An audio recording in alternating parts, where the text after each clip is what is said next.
The track and field world demands physical maturity. Most sprinters do not reach their peak speed until their mid-20s, but one athlete completely broke this established timeline. Quincy Wilson was born on January 8, 2008. By the time he was 16 years old, he was already competing on the largest athletic stage in the world. During the 2024 Paris Olympics, he helped the United States secure a gold medal in the men's 4x400-meter relay.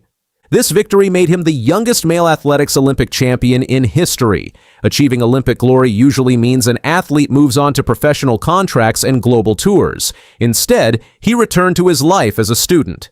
He went back to the Bullis School in Maryland to finish his high school career. Running against teenagers after defeating the fastest adults on Earth creates a unique psychological dynamic. Every time he steps onto a track, he is no longer just a competitor. He is the ultimate target.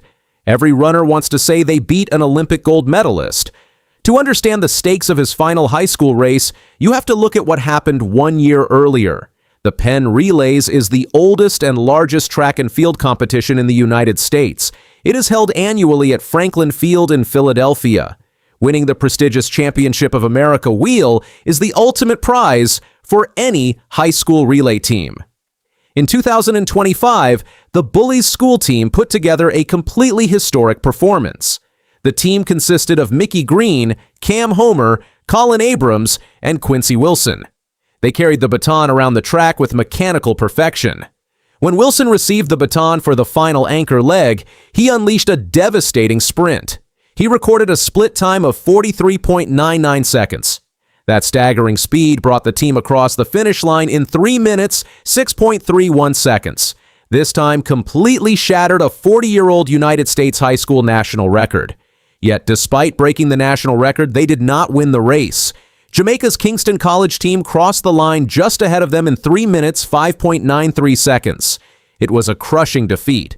Breaking a 4-decade-old national record and still losing is a statistical anomaly that haunts athletes. Redemption is a powerful motivator in any competitive sport.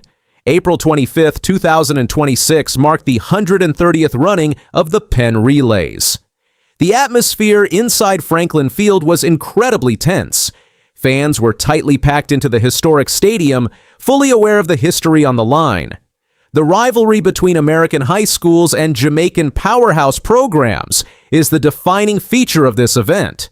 For decades, teams from Jamaica have traveled to Pennsylvania and dominated the relay events. The island nation treats sprinting as a supreme discipline. Their athletes arrive on the track with an intimidating level of confidence and tactical execution. The Bullis School squad knew they were not just racing for a trophy, they were racing to reclaim national pride and avenge their heartbreaking loss. This was Wilson's senior year. It was his final opportunity to claim the Championship of America wheel before graduating. The pressure was immense. He had an Olympic gold medal at home, but missing this high school milestone would leave a permanent gap in his resume. The high school boys 4x400-meter Championship of America final lined up in the bitter cold and relentless rain. The starting gun fired, sending a sharp crack echoing through the concrete arena. The race was incredibly aggressive right from the first step. Zayden Saxton took the crucial opening leg for the Bullis School. The first leg requires a delicate balance of pure speed and tactical positioning. Saxton successfully navigated the chaotic traffic of the first lap. He handed the baton to Cameron Homer. Homer was a returning veteran from the record-breaking 2025 team. He knew exactly how to handle the massive pressure of Franklin Field. The Jamaican schools were right there in the mix, applying relentless pressure. Jamaica College and Kingston College were running fierce, efficient splits. The sound of the crowd grew to a deafening roar as the runners approached the second exchange zone. Homer cleanly passed the aluminum stick to Gideon Newton. Newton had one singular job. He had to keep the team in striking distance before handing the race over to their anchor. The final handoff in a relay is always a moment of extreme jeopardy. Races are routinely lost by a single dropped baton or a mistimed stride. Newton charged down the final straight, his face showing total physical exhaustion. Waiting in the exchange zone was the Olympic champion.